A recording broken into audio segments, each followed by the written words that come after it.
ಸ್ತೋತ್ರ ರಾಜ ಮಹಿಮೆ ಎಸೆಯ ನಿಮ್ಮ ಮಗಳು ಪ್ರಾರ್ಥಿಸ್ತೇನೆ ಕರ್ತನೆ, ದೀಪ್ತಿಗಾಗಿ ಕರ್ತನೆ.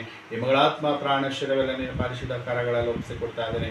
ನಿನ್ನ ಮಗಳನ್ನು ಮುಟ್ಟು ಸ್ಪರ್ಶಿಸು ಕರ್ತನೆ. ದೀಪ್ತಿ ಮಗಳಿಗೆ ಒಳ್ಳೆ ಆರೋಗ್ಯ ದಯಪಾಲಿಸು ದೇವರೇ. ಹೌದು ಸ್ವಾಮಿ, ಮಗಳು ಎಲ್ಲ ಒಂದು ಓದುವಾಗ ಕರ್ತನೆ, ಒಳ್ಳೆ ಸ್ಟಡಿ ಮಾಡುವಾಗ ನೀನು ಆಶೀರ್ವಾದ ಮಾಡಿದೇವ್ರೆ.